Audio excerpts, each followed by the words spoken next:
बिस्मिल्लाहिर्रहमानिर्रहीम, अस्सलाम वालेकुम and welcome to my channel. जी आप सब कैसे हैं? खैरियत से हैं? अल्लाह का शुक्र है हम सब भी खैरियत से हैं। हड्डियों का दर्द हो या जोड़ों का दर्द हो भूल जाएंगे, चाहे कितना भी पुराना आपका दर्द हो, कहीं सूजन आ गई हो या जिस्म के किसी हिस्से के अंदर चोट लगी हो, तो इस रेमेडी से आपको फ़ौरन आराम मिलेगा। जब हमें जोड़ों में दर्द होगा या जिस्म के किसी हिस्से में की भी नस दबगी हो, इस रेमेडी से उसी टाइम आपको आराम मिलेगा। जब हमें जोड़ों में दर्द होता है या जॉइंट पेन या मसल्स में अकड़न जकड़न होती है या मसल्स में पेन जब भी हमें होता है, हम कहीं सूजन भी हो जाती है, तो उसी टाइम हम बाज़ार जाकर तरह तरह की दवाइयाँ लेकर आते हैं और कई बार तो गर्दन में भी दर्द और कमर में भी दर्द होता है।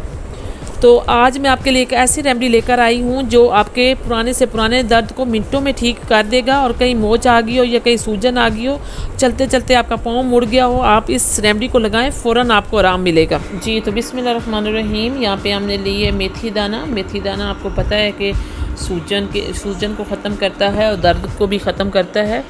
तो ये हमने ले लिया। यहाँ पे कलौंजी ले ली है। कलौंजी के बीज लेने, ये भी बहुत ही बेस्ट हैं इस रेमेडी में। ये भी हमारे जिस्म की कहीं भी दर्द हो, सूजन हो तो जो दूर करते हैं। और गार्लिक लिए 5-6 कलियाँ हमने गार्लिक की ले ली हैं। और यहाँ पे हमने तिल का तेल ले लिया है, आप सरसों का तेल भी ले सकते हैं। तो यहाँ पे हमने तिल का तेल ले लिया। यहाँ पे हमने इसमें गार्लिक आप छोटा छोटा काट के डाल लें। इस तरीके से ये नेचुरल तरीका है।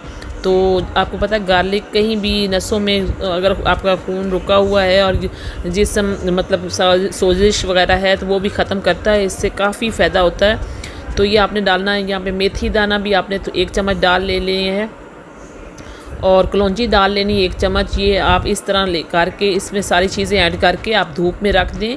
आपके किचन में अगर धूप आती तो उससे उधर रख दें 2-3 घंटे के लिए। ये बहुत ही बेस्ट है। ये नेचुरल तरीके से इस तरह से बना सकते हैं। अगर आपको जल्दी से चाहिए, तेज़ी से मतलब अभी तेल तैयार करना है आपने, तो इसकी सारी चीज़ें आप डालें एक कढ़ाई में और ये ऑयल को गर्म करें और सारे इसके गुडनेस जो है ये ऑयल में आ जाएंगे। इस तरह से आप तेज़ी से मतलब जल्दी से आप तेल इस तरह तैयार कर सकते हैं। ये आपने जोड़ों पे लगाना है, जॉइंट्स पे लगाना है और जहाँ भी आपकी सोजिश है या आपके मोच आई है उधर लगाएं, फ़ौरन आपको आराम आएगा, फ़ौरन दर्द से भी आराम आएगा। ये बहुत बेस्ट ऑयल है। ये आपने बना के रख सकते हैं अपने लिए और किसी को बना के भी दे सकते हैं। ये बहुत बेस्ट ऑयल है। आपने ये तैयार कर लेना इस तरीके से, बहुत आराम से ये तैयार हो जाता है। अभी ये ठंडा हो जाए तो किसी बोतल में डाल के आप रख सकते हैं इस तरीके से और ये इस्तेमाल करें। आपकी नसों में, आपके जोड़ों में, जॉइंट में फ़ौरन पेन ख़त्म करेगा और तेज़ी से आपका दर्द ठीक करेगा।